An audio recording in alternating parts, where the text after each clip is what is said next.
This is part 9 of a look at my personal Bally Astrocade collection. We're continuing to look at box 11, which is part of the Bob Fabris Collection. This is the first box. This is part 4, and this one I continued to look at 5 folders.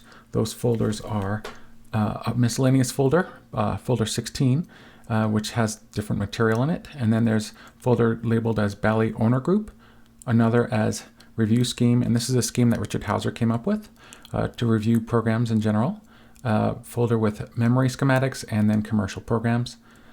I want to thank my new friend Brian for stopping by a couple days ago. He got to play an Astrocade for the first time, and he lives here locally, and we met through the Ferg's Atari 2600 podcast, and he stopped by for a good part of the day on this past Sunday. So Brian, if you're watching this, I called you out as being a pretty good player of Atari 2600 games, and I hope that you liked your time of playing the Astrocade. All right, let's watch this video, and in the next video I will be covering folders by Super Software, some Dungeons and Dragons programs, various miscellaneous programs, some of them that weren't printed, letters that require a response, and a blank folder which just contains letters to the Arcadian.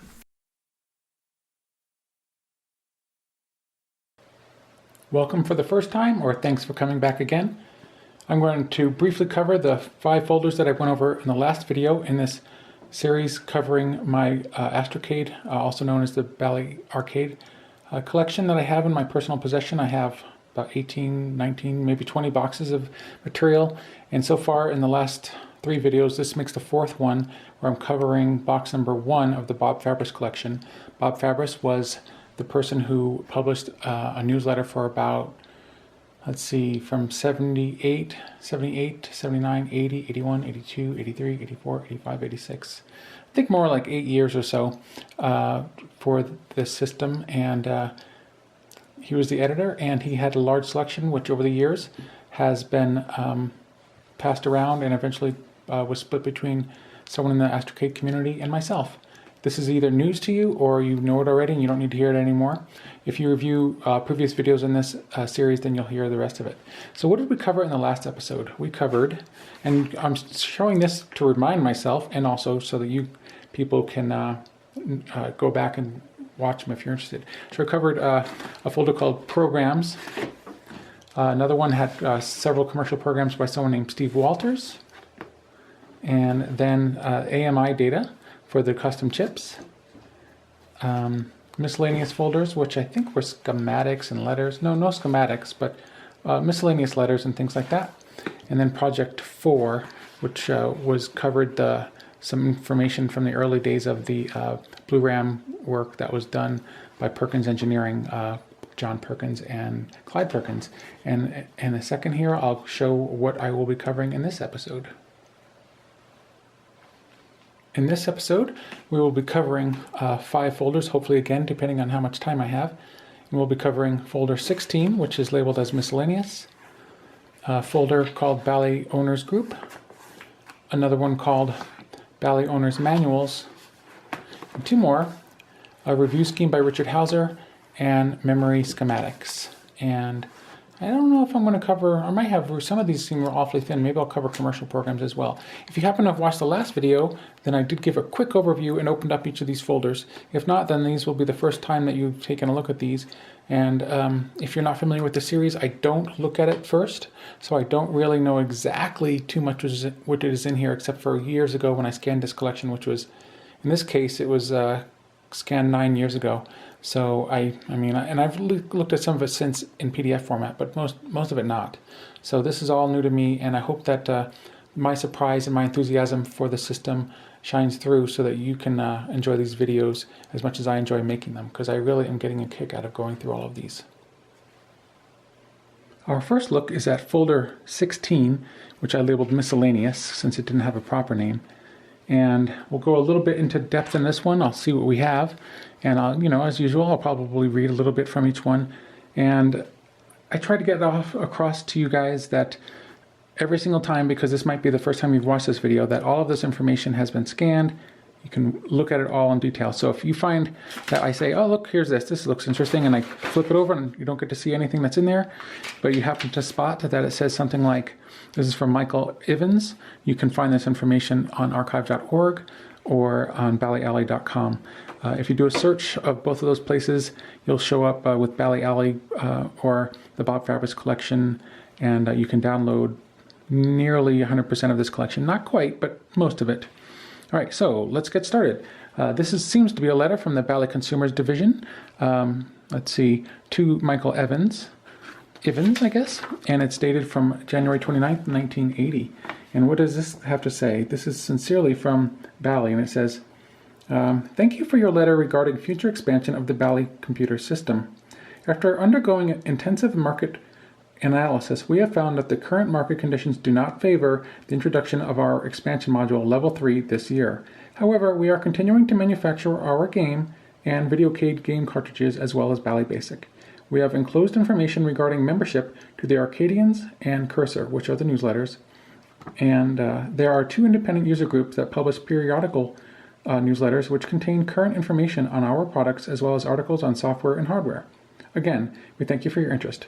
So what's interesting about this is January of 1980, and sometime during this year, maybe within a few months, Bally they ditch, poor Bally, you have to ditch the arcade system, and you end up, well, not you, I'm talking like to them as if they're here, but they end up selling it to another company which starts manufacturing it, and it starts being sold sometime in 1981 again. And then that company goes out of business a few years after that, and then the only ones you could get were ones that were surplus that hadn't been sold and now on the used market, of course. And play the game, play the system using MAME. So here's another look at, this is, let's see, an article from July 1981 issue of, I don't even know, but what do we got here? This is the proposed standard which eliminates many of the problems on the S100 bus and upgrades it for 16-bit microprocessors. It is offered here for public comment before the submission to the IEEE Standards Board. And if it's upgraded for the 16-bit microcomputers, maybe this one isn't even pertained to the Z80, I don't know. But I don't know too much about the S100 bus. Sometimes it's called the Altair bus because I think that's where the S100 standard comes from. It fixes some problems with the Altair bus that when that system was released in, 1985, I think, here in Albuquerque, New Mexico. Oh, and I mentioned many times before, I live in Albuquerque, and the Altair was first released here. And actually, Microsoft started here in Albuquerque as well, back in 1970. Maybe Microsoft started in 76. But either way, closely thereafter. The first product being what? Was it DOS? No, it was Microsoft Basic. But anyone watching this video probably knows that already, because if you're interested enough to be into this hobby to hear about the Bally Arcade system, you're probably into the hobby enough to know standard stuff like that. So I don't know what, whoops, sorry about bumping that. Let's see what this is. It says it's from January 8th, 1979. Bally Manufacturing may license firm to make and sell games. Bally Manufacturing Corporation said it signed a letter of intent to grant an exclusive license for the manufacture and sale of its consumer electronics programming video games to Fidelity Electronics. Okay, so I'm not going to continue reading that because I already can tell you that this does not end up happening. Yeah, that doesn't happen. It's sold to Astrovision is what ends up happening. So here is, this looks like it's actually out of order. Yeah, this is out of order. So this is page 1. So this is from January 7th, 1980, and this is probably what's included. Yeah, looks like this was included in an Arcadian issue. Or some of it was eventually included in it. So basically, he talks about AO and Blue Dot subscribers. I'm not sure what that means, but it looks like he's talking about what's going to be offered, hopefully, in Project 1 and other projects that might be coming out. Now, if you're interested, in 1980, with the projects, they were looking for, here, their Project 1 idea was to have an S100 interface card, which never came to be. Let's see what other projects they had in mind. They had in mind other projects. The following items are listed as a wish list, and they have, let's see, plug-in cartridge of languages other than Tiny Basic, and one of those did come out. That would have been a machine language manager, which was a machine language monitor that was a 2K or 4K cartridge, and it allowed you to program in hexadecimal using the a keypad, just like you would in Tiny Basic. But you had to be pretty knowledgeable about how to do that. But it did give you direct access to programming in machine language, where you could do that with Basic, but it was awkward and not easy to do. Word processing cartridges never happened.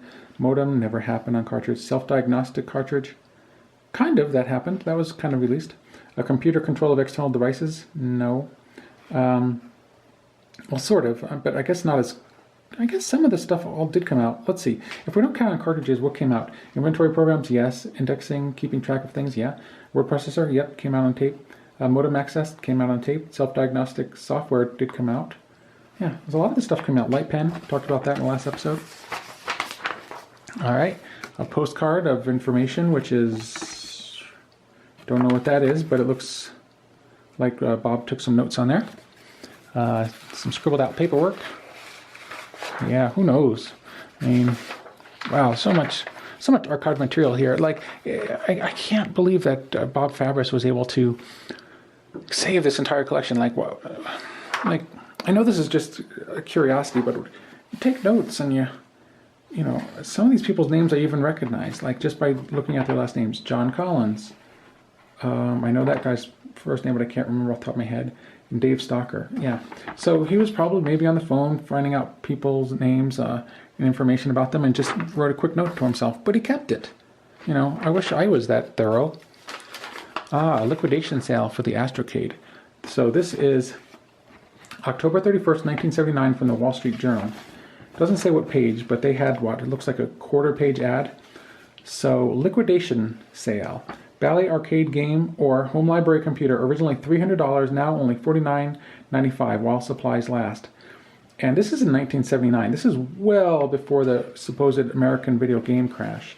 And it says here, we are liquidating our entire inventory of Bally Arcade programmable TV games at practically giveaway prices. And I mean, I don't know the price of the Astrocade off the top of my head, but there are prices that in the listed on Bally Alley of how much it cost for them to actually make it. And it was more than $50. Some are new units, some are returned by customers during a 30-day trial period. And he goes on to say they have 3,256 cartridges available. They also may be selected for $20 to $25 each, but are offered at half price. Yeah, pretty great. And this is all offered by JS&A. And yeah, they got out of the Bally manufacturing. Well, they didn't ever manufacture it, but they got out of the selling business of it because it just wasn't worth it to them. So let's flip this over, and I noticed that there's some calculators. Oh, I was hoping that it would give some prices because I was going to compare these prices to maybe what you would find on the opposite side, but no prices given there. Too bad. So here we have something called Video Presentation Corp, and it says Video Out. And it says, memo to Bob Fabris. We have found that the Bally unit puts out perfect broadcast sync and will soon be making a modification on the computer for a direct video out receptacle. This would be a great advantage to those users. So what they're saying here is that they're going to make a composite out, which some people did build it back then, and amazingly it was used in some, I don't know how they used it exactly, but it's talked about in the Arcadian that the Bally was used in some like cable systems and even directing broadcasting, but I don't know how. But I guess it had like a really great standard NTSC format signal, which many systems at the time, while they were NTSC standard, they didn't follow the standard properly, and so they wouldn't. You couldn't broadcast it. Whereas like systems like the Atari could be broadcast, and of course later on, like the Amiga was used famously for stuff like that. Here's a letter to a customer from JS&A. I'm guessing this is probably from about 1979 or so. Congratulations, your name was selected by our computer to receive this broken Bally unit as part of our 2-cent sale. Oh, wow, I don't remember reading this before. I know about it, so let me back up a second and explain what this is. So in 1979, they had a whole selection of Bally arcades that were broken. That is JS&A. They were returned from customers because they overheated. They didn't say why, but that was why. And you could buy them for 2 cents, just 2 cents.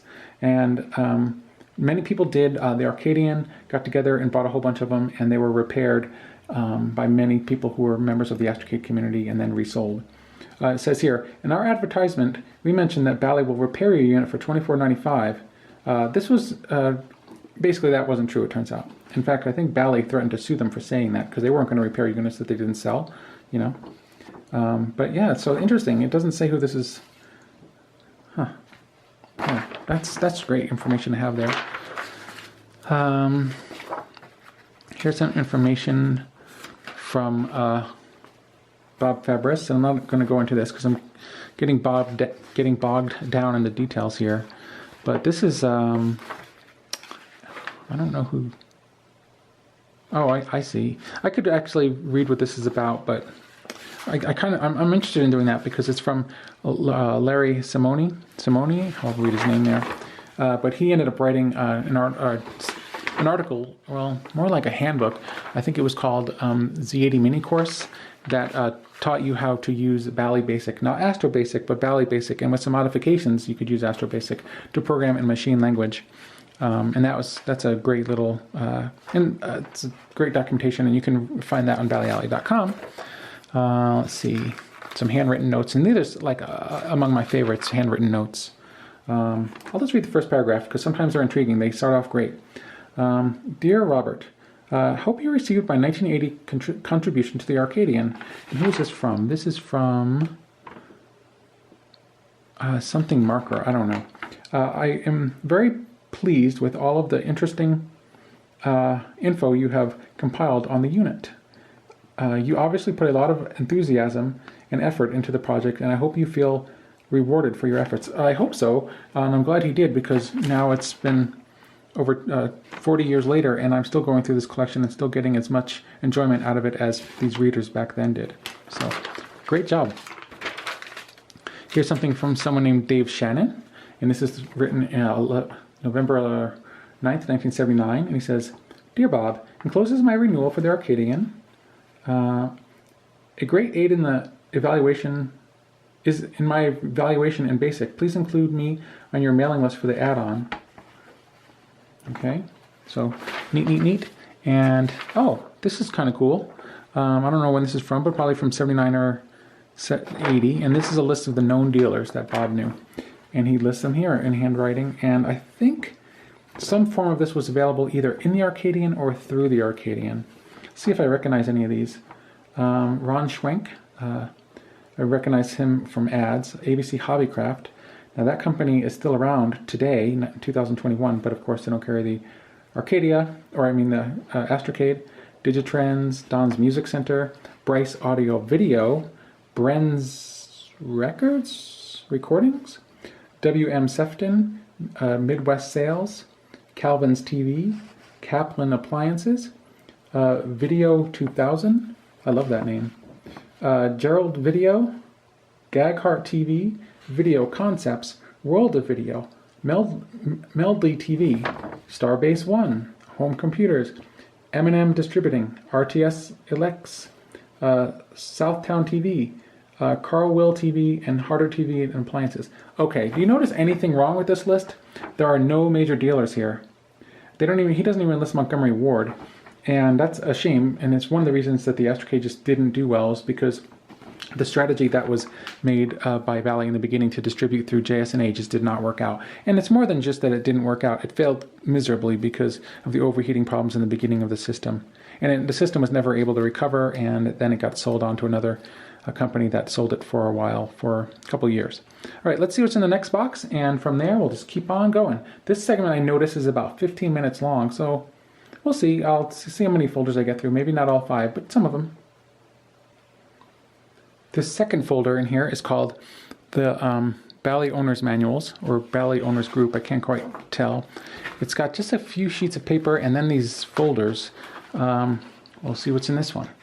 We have, these are photocopies of the manuals, which I learned last time, and I think that was all it was, so we won't get through it. But these are the original manuals as well. So the original manuals that were made by Bally were small, and they folded up kind of like as if you would get a cassette. And that makes sense because they actually even called the cartridges cassettes. And so if you look on the front of a unit, the cartridge slot actually says cassette above it. And that would be why. They were sort of trying to get people to understand maybe that this hardware was similar to the miniature tapes at the time, which were cassettes.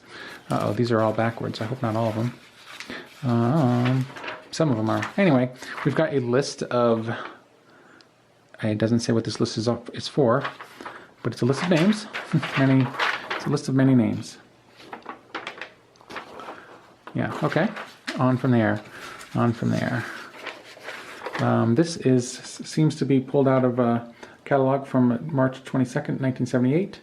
And it looks like Bob was interested in this is 8080Z80 ad. Let's see if there's anything on the back. Yeah, I don't know what it is, but I'll read the ad, just see what Bob was interested in at the time. 8080Z80 computers. Discover the language the microworld is talking about. Opus 1. Oop, I'm going to stop reading right there because I've never heard of it. So if the computer world was talking about it back then, it's not going to do too much for me. But this is, I don't know what this is from. This is, by the way, I don't know if you can tell, it might look black, but this is actually blue, so probably to photocopy this at the time might have been a little difficult. So these are all one ad, or classified ads. So we have here an oscilloscope for sale, a TTY, so, man, what are these things? These are all, this is from 1978, and this is a sales of computers at the time already. Wow, that's kind of interesting. See if there's anything in here related to the Astro. Oh, Bally owners. That's why. Okay, here we go. This is what Bob. Oh yeah, this is okay. Great. So it wasn't about this at all that Bob was interested in. There's an ad right here for. Let's see if I can't get it up a little better. So I'm looking here. Bally owners. Now that shipments are actually underway from JS&A and NCE, it seems time for users to get together and find out about this unit. Such as, do you know where there is a 50-pin connector hidden inside?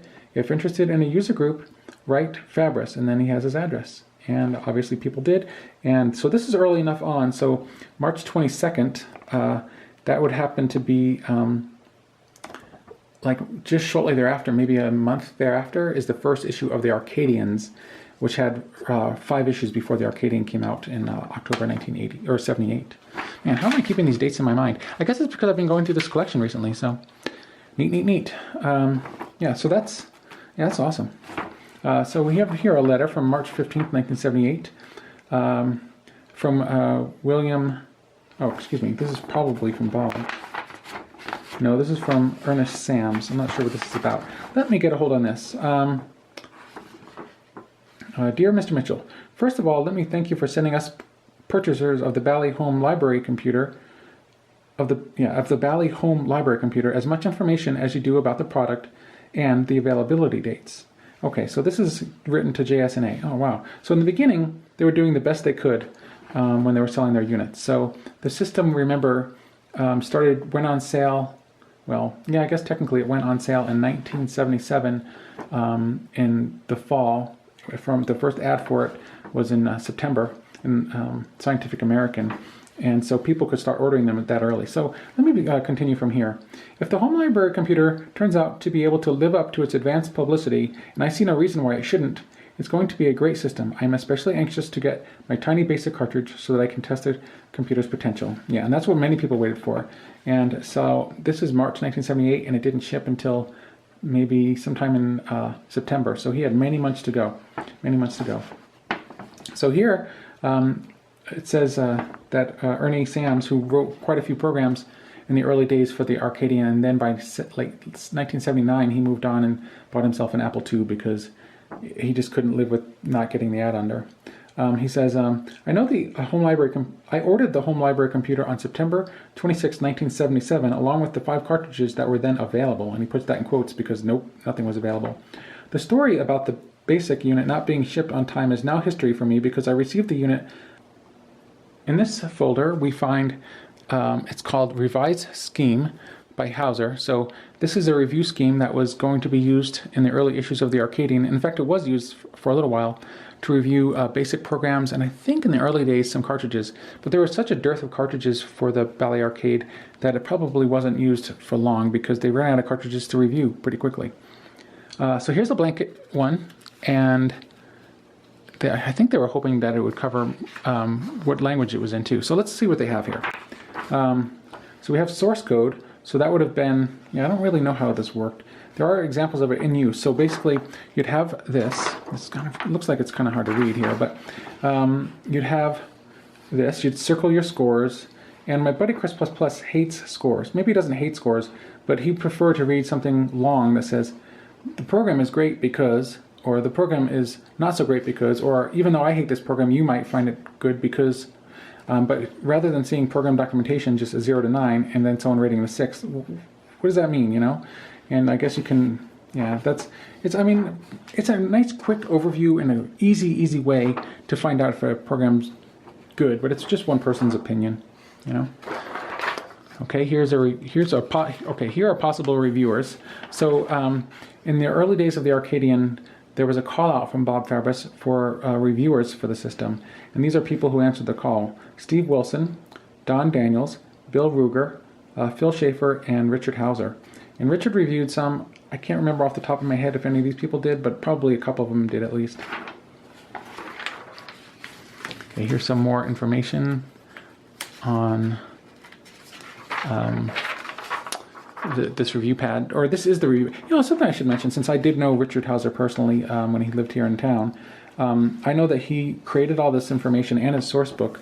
He did it all on a CPM machine that he had, which cost thousands of dollars. And it's interesting that both he and Bob Fabris had systems that were much more powerful than the Astrocade or than the Bally Arcade. I keep saying that. In 1978, there was no such thing as the Astrocade console, but I guess it's interchangeable now because eventually it just was renamed. But he would create all of this kind of stuff on his CPM system, and then and I think he had 8.5-inch drives. I can't remember. And then he would send it off to Bob, and that's how that would work. So here is information about it from Bob, or excuse me, from Richard Hauser describing. And here's the first review. So definitely I remember reading this one. So this review was published in an issue of the Arcadian, and it's on the resequencing program. So Richard Hauser wanted a program, and I think he said he was going to pay up to $100 if someone would write a program that would basically be a renumbering program. And someone wrote it. So Ron Schweitzer wrote it, and yeah, pretty cool. And so this is the letter he wrote and this review was published in the Arcadian. And it was very limited because you were working with 1.8K of RAM, and I brought this up in a previous video, that not only were you limited to 1.8K of RAM, but, here's other Bally Producers Information Form, yeah. I'm not going to get too much into this because, I mean, they're just blank forms and they weren't really used to some extent. And if you want to see, they're out there in the collection, you can look them up. Hauser's notes. Oh, these are pretty good ones, actually. These have to do with notes that he says. Hauser's notes. Don't use the letter O as a variable in your programs unless you absolutely have to, as it can get confused with the number 0. Great. Make use of the words go procedure. Oh, so if you press words go, like let's say you're typing in a program and you have number 10, and then you press go, it'll just go to the next line. But if you press words go, it automatically starts off the next line. Like if you're at line number 10, it automatically would just say line 20, and then you can just start your program there. Yeah, so simple little thing, but can save you a few typing steps. Use the shortest tapes available and save money. And it says see page 27. And there's more than just saving money. If you store one program per tape, it's a lot easier than having to fast forward for 5 minutes to the middle of your tape to find your program. Use embedded :return to turn off the cassette interface. So after your program loads using the Bally 300 baud interface, you have to enter :return, otherwise it keeps listening. And so if you do that at the end of your program, then you don't have to do that. Remember, every line number from 1 to 20,000 still each take 3 bytes. So it's essential, and this was not only just early on, but until the end of the publication of the Arcadian, people would say how important it was to save a byte here and there. And they went through some great extremes to do that. And some of the programs are hard to understand because of that, but they were able to fit in some generally good games. I think many games I think are enjoyable in the Arcadian. Most don't have flashy graphics, but they're fun, and that's what counts. Some sort of scoring adding to a program helps. Let's see, keep track of the high score during a game playing session is also good. See Amazed in Space, okay? And that's a game that was published in the Arcadian. Look at other programs, examine them, tear them apart, and use the ideas and techniques that look and work good. This is why some sort of flowchart helps us learn. That was something that Richard Hauser did in the beginning. So when he would review some of the early programs, he would actually go through the whole program and flowchart it.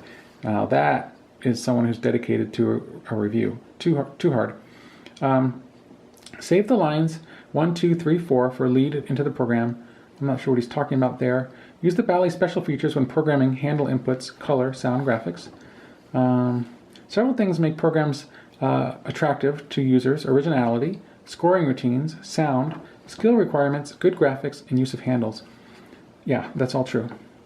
Not sure what's going on here. Oh, he says, that's what he's talking about. So when he says save the lines 1, 2, 3, 4 for lead into the program, and 5, 6, 7, 9 for header information. So the first program ever published in the Arcadian was not Simon, but it was a reordering program. I'm forgetting the name of it. Simon was also an early one.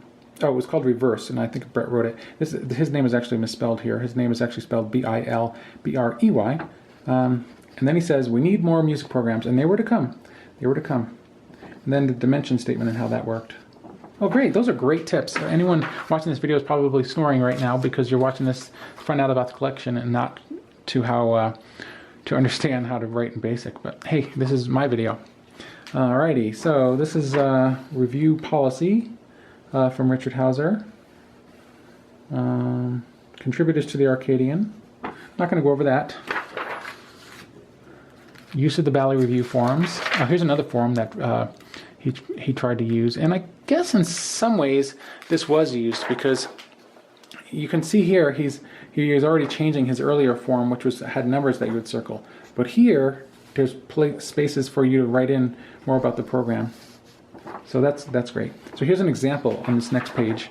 This is a program that was written by I was going to say Mr. Hauser. It's funny because he used to be the leader of our Atari user group, and I'm used to thinking of him in my head sometimes as Mr. Hauser because when I first met him, his name was Mr. Hauser. Let's see. So he wrote a game called Hammurabi, or converted it to play on the Astrocade, and he talks about what the program does. And this game was actually reviewed with my son and I, and we reviewed this in a recent episode of the Bally Alley Astrocast. So if you're interested in knowing about this game, check it out. All right, so from here, I think that's it. Yeah, that's about it. So we're up to the next folder. This is the second to last folder that I'm going to talk about for this video. This one is labeled as Memory Schmurps, but he's using an abbreviation for schematics that I'm not familiar with. So we've got some schematics for memory expansions. And this one is a memory expansion. I don't see who it says this one is by, but it's on yellowish brown beige paper. Now I guess it probably says here who it's by. So that's page, by John Sweeney. So this might have been published in some way, or it was definitely mentioned in the Arcadian. So let me go through it in the order I think it should be read in. Yeah, this will make more sense now. So we've got Dear Bob, and let's see if he gives a date on this. Doesn't give a date that I can see. Maybe he gives one at the end, but it's probably from 1979 or so, mid-1979. Let's see if he gives a... Well, I'll read it to you. All right, or some of it. Dear Bob, thank you for your letter and bulletin. And again, this one is written on a typewriter. I love that I can feel the texture of it. It just feels indented. This is like very, very thick paper. I mean, this is almost cardboard, but it's paper. It's actually so thick, I would almost consider it... It's almost cardboard. I mean, it's so close. Why it was used like that, I don't know. So this letter is from John Sweeney, and I know that he came up with some schemes and wrote quite a few letters to the Arcadian over the years, or at least in the early beginning. I think he might have given up and gone on to the Apple as well. In fact, most people went on to the Apple instead of using, well, I guess the Apple was an early computer too. So if they just couldn't get what they wanted out of the Astrocade, again, I call it an Astrocade. If they couldn't get what they wanted out of the Bally home library computer, then they moved on to a system that was out, that had expansions that cost, let's see, how much did the Apple cost in the early days? $2,000, something like that. And they were hoping to get what they wanted out of the Astrocade, which was sold for $300, and the add-on was supposed to be, or the add-under that was going to have Z-Grass was supposed to be $600, so they would have been putting out $900, about half the price, I think. Don't quote me on the price of an Apple II at the time, I'm not exactly sure. But they would have gotten a lot of bang for the buck except for the expansion, which is really what drove, I think, the Apple. And I never used to understand why the Apple was so popular back when I had my Commodore 64, but that's because I was comparing it to the Commodore 64, and the Apple has a lot of improvements over the Commodore 64, but the Commodore 64 has a lot of improvements over the Apple. Then again, the Commodore 64 came out almost 5 years after the Apple II did. because it came out in 1982. And the Apple came out in, what, late 77, mid 77? All right, I'm getting way off the subject, aren't I? So he's talking about, thank you for your letter. The disassembler program for the bulletin is quite good. So let's see where he starts talking about the machine language. Finally, here we go. Finally, I have managed to get my memory expansion device working. Since this was the first home electronics project that I ever undertook. What? Okay, now I'm confused. Okay, I'm going to read that aloud again. It's not that I didn't say it, but I'm surprised. I mean, if I was going to make my first electronics project, it would be a blinking LED. It wouldn't be making a RAM upgrade for a home computer. But that's what he says. This was the first home electronics project that I ever undertook. I decided to keep things extremely simple, well, sure, but to protect the processor to the utmost. Thus, my expansion consists of address and data buffers, address decoding, and 2114 static memories. I'm going to keep this one aside. Maybe point it out to the discussion group because I'm curious about that now. Oh, speaking of upgrades, Michael Matty, who made the Bally upgrade to his system to have his system show high res, last night, so today is the 8th of April 2021, so on April 7th, 2021, he uploaded his high-res video that explains about his system and is just an overview and shows all of his Astrocade high-res programs that he wrote. And he shows his system from the mid-1980s that he upgraded to high-res, and also he'll start talking about soon his system that he added and started making the last few years that is high-res. All right, on and on. Here we go. Let's see, 2002s, which must be RAM, I'm guessing, could be used for the first half of cost per bit, but would require 4 times the board space and, most importantly, 4 times the number of connections. Yuck. The actual interface is very simple. The Bally PA1 service manual, which is on ballyalley.com, lists the pinout of the main edge connector, and all of the Z80 addresses, data, and control signals come out along with the Astrocade's own signals. The addresses are decoded in a straightforward way. My device recognizes an 8K block, which is selected by a dip switch. I'm not going to continue reading there because I'm probably losing most of you, but not everybody, hopefully. It goes on to say, I did discover one very important fact. The multiplexer for the custom ICs appears to decode the address bus and presumably tri-states for memory addresses outside its range. However, this does not appear to be so. My unit simply refused to function properly until the buzz-off line was brought low by the above-mentioned conjunction PF, power, I don't know what PF means, of the proper address and memory requests. To date, I have installed 2K of extra memory and find it a great advantage, mostly because the contents are preserved when the BASIC is reset. Oh, that's cool. However, I am still at a very early stage and haven't gotten any software which takes advantage of the new memory yet. John Sweeney. Oh, that's great, John. I'm saying that to you probably about 42 years too late. But here's the schematics that he wrote up, and these are originals, it seems. So he wrote these up and maybe photocopied them for himself. So these probably have some errors. It's hard to write this much information on a schematic without making some errors, you know. But he called it the Microbox O memory expansion.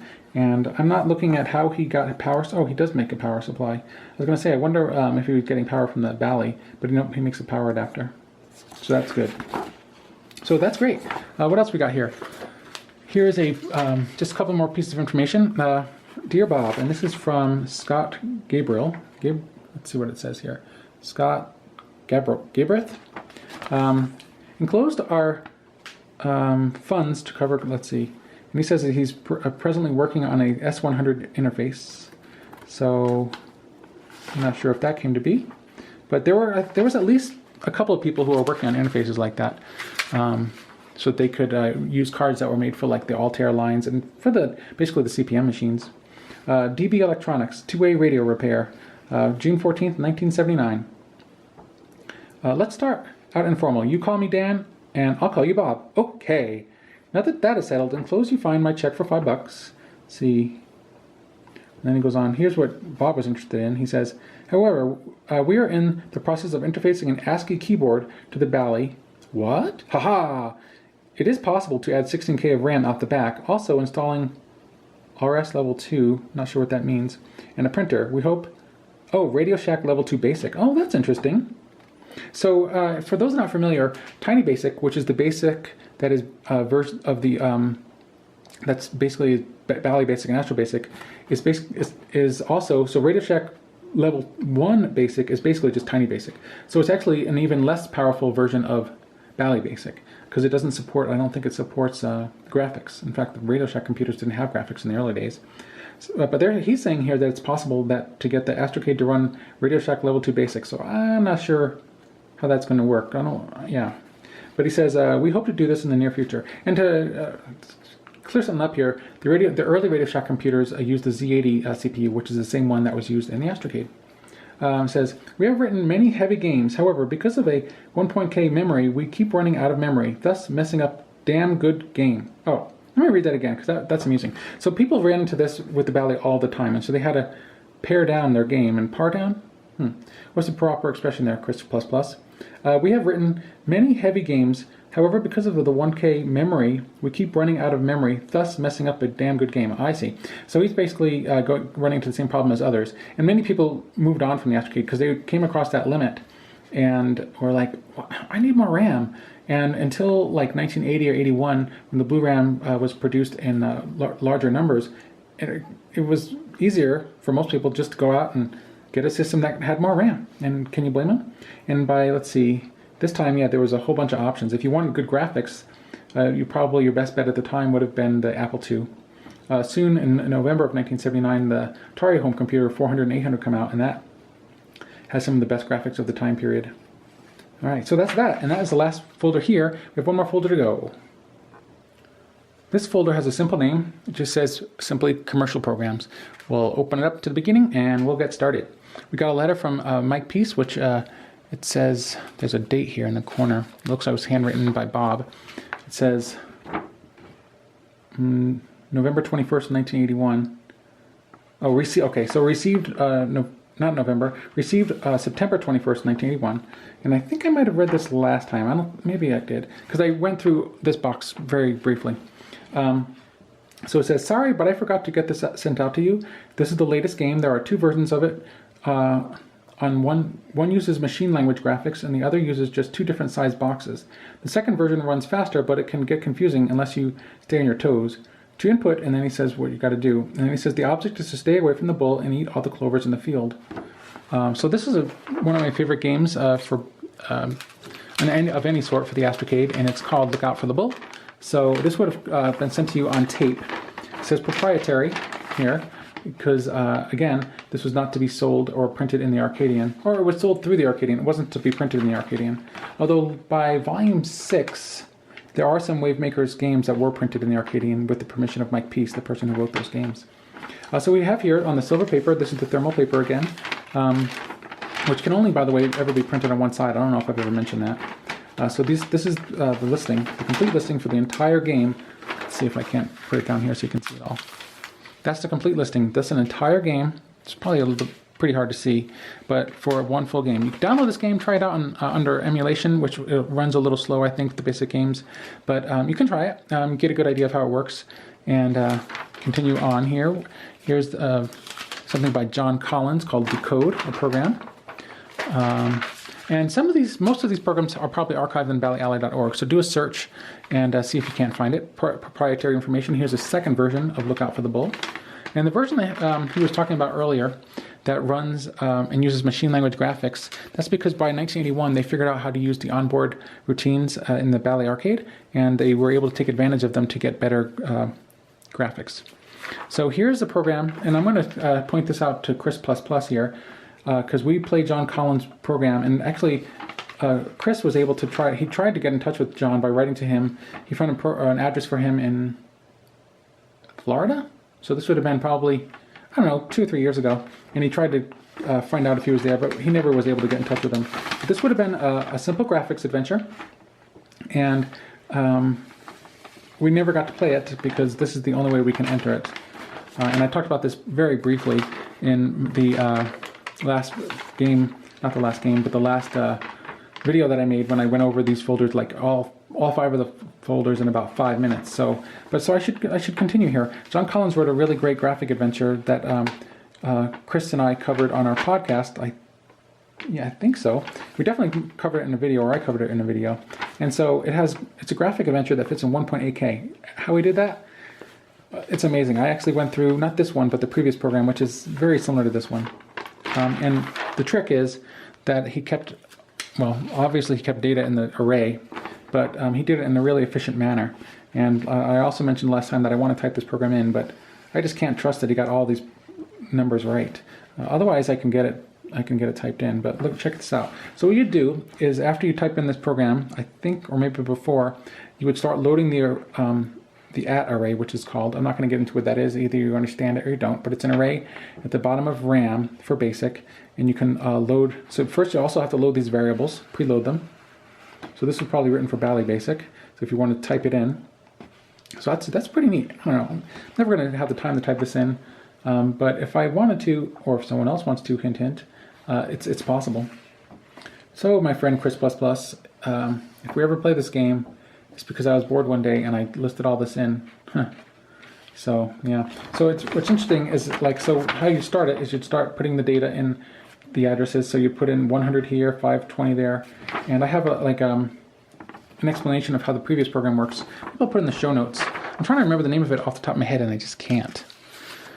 So here's a program called Moon Landing, and this program has some major issues. It was sold by the Cursor newsletter, and I've played it before from tape, quote, it's been archived, and it works, and it appears not to be messed up, but it's just, it doesn't have boundary checking, I guess, and so the program will crash on you under, I was going to say mysterious circumstances, but not mysterious at all. They're just not doing boundary checking for your on-screen rocket.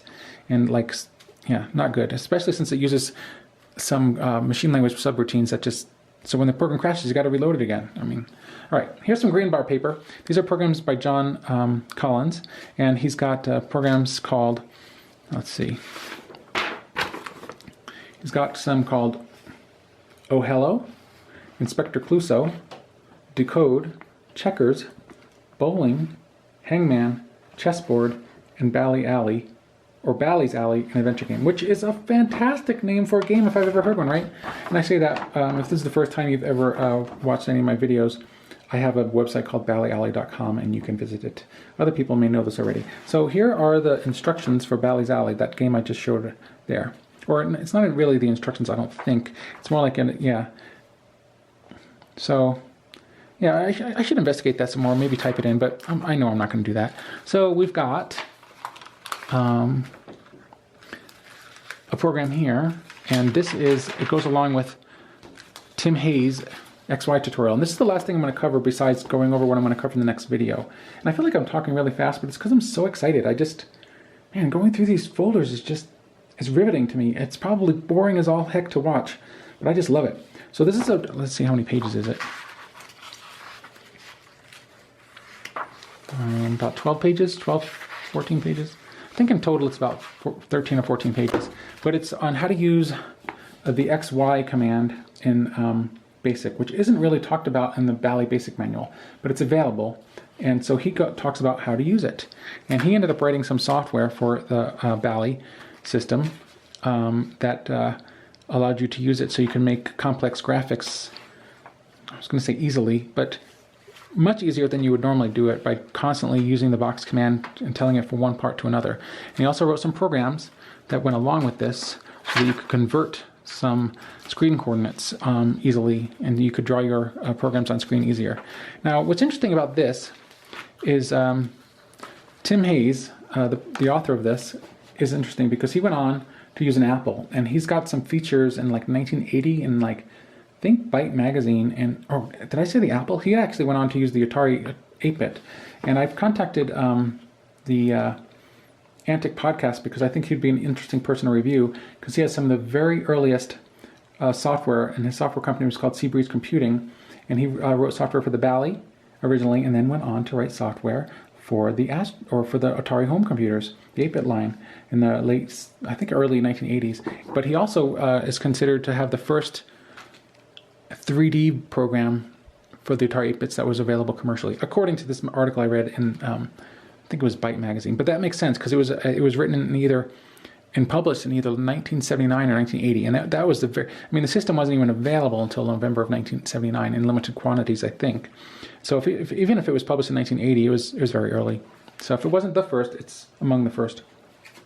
So I'm not going to go through every single page here, but I'm going to zoom in on how he would make graphics. And he made a game called 2000 AD, or I don't know if he made the game, but the graphics from his tutorial, which is this is like a 3D field, and this would be shown on your screen. So this is the entire screen, if I can't straighten that out. And how he got this, I'm not sure. Maybe he took a Polaroid of the screen to get this, and it looks pretty good for a game, not even a game, just a 3D effect from 1979. So great. At the time, unless you had like a 48K Apple, you couldn't use high, or maybe you could use it with 16K. I can't remember how much memory you needed to use high-res mode. But if you were using low-res mode of the Apple, you were very limited to, you couldn't get really high-res graphics until you had more RAM. So this allowed you to have graphics similar to the Apple, or maybe even higher resolution, depending on what you were doing. So here's some stuff from his, if you type in those programs, and I think they're actually available on Bally Arcade to load from tape. Man, this makes me want to use it. So I'm going to quickly show what's coming up in the next video, and then I'm going to close out with that. And I hope you've enjoyed this video so far. And if you want to stop watching here and just be surprised what's coming up in the next video, go ahead and stop. Thanks for watching. Otherwise, watch in the next 5 minutes or so while I go over what's coming up. I did want to show you the progress we've made so far. So this is the box 1. We still have all of these to cover. We've covered this much space so far. This was 20 folders right here. So in video 1 we covered 5, video 2 we covered 5, video 3 we covered 5, and in this video that you just finished watching, or almost were finished watching, we covered about this much space, which was 5 videos, or 5 folders again. And we're going to cover 5 more, and eventually we're going to make our way through this. And even if not even one person is watching these anymore, I'm going to go through them because I am having such a blast. I mean, this is so fun going through the collection like this. I mean, I can't think of any other reason to go through a collection in this manner except to make it to show other people, because I'm not. Yeah, basically I can't think of any other reason to do it. And talk out loud to myself and hear myself talk and freak out my dog, and she's like, "What are you doing talking to yourself? You're a crazy man." Well, yeah. So let me show you the 5 folders we're going to go through. Here I'm going to lift up the programs or the folders that I'm going to go through. So first I'm going to go through the Super Software folder in the next one, and this is the next video. That will be what? Video 10, because this is video 9. Super Software, Bob Rosenhaus lists. Dungeons and Dragons by Tetchins. And this is a neat little program. In fact, I actually was playing Dungeons and Dragons. I won't get into that till next video. Yeah, but COVID stopped my Dungeons and Dragons playing for a while anyway. This one's called Programs, and this one I think has the source code for our game. We'll see what that has. Response requested, and I guess this one just has no name. So we'll see what these 5 are really briefly. I'll try to spend maybe a minute or minute and a half with each folder right now, and we'll spend extended time with them in the next video. This is your chance to tune out and skip to the end if you don't want to know what's coming up, because this will all be covered in much more detail in the next video. But this one was going to have Super Software Bob Fabris lists. It's going to be some of his programs. Some of these are archived, some of them are not. Some of these you can play from tape, some of them you would have to type in, which is a shame. This is all early stuff, originally written for Bally Basic. This is all proprietary software, so it was not to be printed in the Arcadian. But you would write, and I think you would get the tapes with these on there. So that's the first one. The next one we have is responses requested, and this is just lots and lots of people who wrote to Bob over the years. I don't know if these are all from 1979, but lots of letters that people were asking questions, and so Bob was going to answer them. Whether or not he got to all of these, I don't know.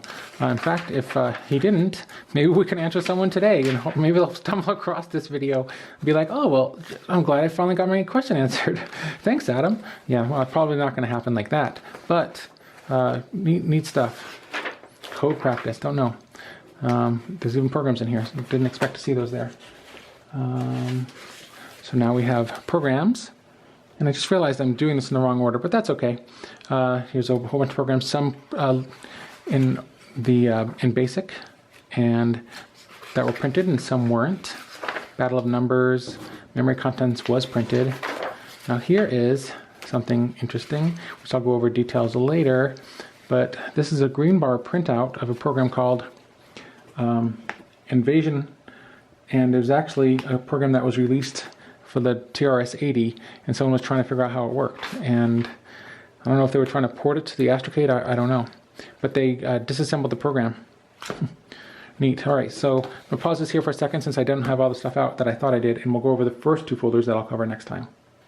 This folder here is labeled D&D by Tetchens, and this was software that would allow you to make your own characters, and it was also helpful for dungeon masters because, if you can believe this, you could use it during the game, and you could make and like have a TV facing the players, and you could show them what they saw ahead of them with just a few simple swipes on a menu. And I tried it out after I started playing D&D again a couple years ago, and I was almost going to bring it in just to try it out and show it to our dungeon master, but I did not, because that's well, I'm nerdy and they're probably a bit nerdy too, but not as nerdy as me, so they probably wouldn't have kind of got it, you know. So I'll cover that in much more detail. And finally, we have this Unlabeled folder, which has looks like letters. Yeah, some letters to the Arcadian. And maybe there's more than that. ABC Hobbycraft, Guy Micklemore. Yeah, mostly letters.